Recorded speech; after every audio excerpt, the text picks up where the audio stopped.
Seems like he could really be the face of this organization at this point. Yeah, you know, people love him. People love the way he fights, and can't be bummed out with the way he performed this evening. So he seemed to tease that maybe he was going to call for a Jon Jones fight, but then kind of pulled it back after, you know, learning about Arthur. Is him going to heavyweight something you would entertain at this point? So today I was at work and had a bunch of meetings over there this afternoon, and I went over to the PI, and he was over in the PI. And I'm like, well, you're the last guy I expected to see here today. What are you doing here?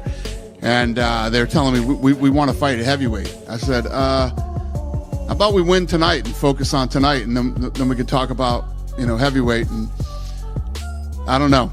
I don't know. You know, there's still fights here in this division, but we'll see. I mean, this guy has been an absolute stud for us. He's on vacation in Australia, flies over and fights because, you know, somebody fell out. He fights when he's hurt. He doesn't care. He wants to fight everybody. He wants to move up to heavyweight. You know. Dana White has just reacted to Alex Pereira's dominant knockout win over Magomed Ankalaev and is absolutely fired up. According to Dana, Pereira's performance was nothing short of incredible, a statement victory that proved why he is one of the most dangerous fighters in the UFC. The UFC president even hinted that Poatan could soon move up to heavyweight, potentially shaking up the entire division and sending shockwaves through the organization. Speaking of the other fights in this division, Carlos Ulberg was in attendance. He spoke with us backstage, and he said, you know, he wants the title shot, but he's willing to fight anybody to get it. Yuri obviously also believed he deserves the next title shot. Two great performances, I guess. Is that a Tuesday conversation, or do you already kind of know what's next for them? Yeah, I think there's a lot of things to talk about on Tuesday after tonight. Yeah. So if you look at what we're looking down the barrel of right now, we're about to go on a new network on Paramount, and we need to deliver a massive, incredible card in January. And then in February, we'll start looking at building the White House card, which I will right now tell you will be the greatest fight card ever assembled in the history of definitely this company. Dana said the fans would go crazy to see Pereira test himself against giants like Tom Aspinall or even Jon Jones. Because if you're a real fight fan, you know what the fight of the era is that we need to see. Alex Pereira's got to move up. If Tom Aspinall defeats Cyril Gane at UFC 321, by KO in the first round as well, just to add some extra hype, Alex Pereira's got to move up to heavyweight and try for a third belt at the White House in 2026. Him versus Tom Aspinall. Tom Aspinall versus Alex Pereira at the White House, June 2026, International Fight Week. Third belt for Alex Pereira on the line. Potential GOAT status for Alex Pereira on the line as well. Tom Aspinall gets the super fight. This is the fight of the modern era of combat sports. Alex Pereira's the real deal though.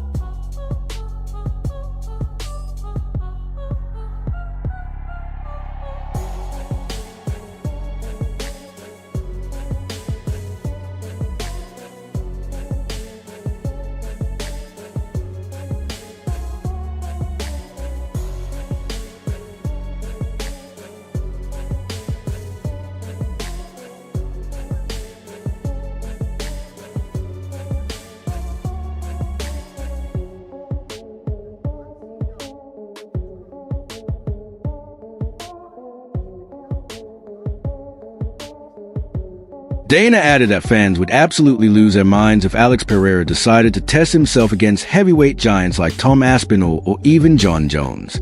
According to him, those matchups will be massive, the kind of fights that could redefine divisions and create history inside the octagon. And that if anyone can make that jump successfully, it's Pereira.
Dana went on to say that if anyone can successfully make the jump to heavyweight, it's Alex Pereira.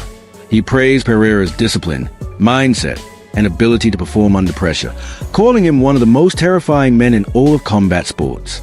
According to Dana, Pereira isn't just powerful, he's built differently, with the mentality of a true champion who delivers every time the lights are brightest. Oi! Oh! Take your time. Yep. Find your shots. Find your shots. Damn! That's all he had to do, guys. That's all he had to do the first time they fought. Alex Pereira to give him an opportunity to actually get into the fight. Ta-da! Ta-da! Ta-da! He's getting kicked. Fraud checked? Oh, come on, boys. Stop with the fraud check. He finished it too early for my parlay. Sorry. That was probably the shortest title reign. No, I think GSP. I think Matt Serra was. Chama's back, boys. Chama's back. I'm not gonna lie to you guys. I would fight Yuri Prochazka, then fight maybe the winner of Sorgan and Tom Aspinall and be done.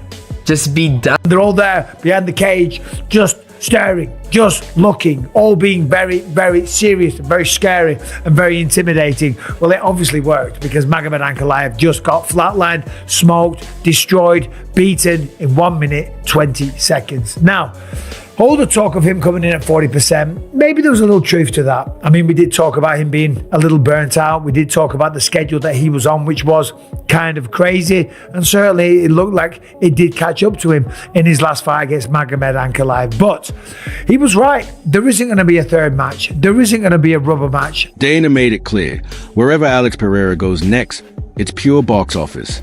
Pereira isn't just chasing titles anymore, he's chasing legacy. Every move he makes now isn't about gold, it's about greatness.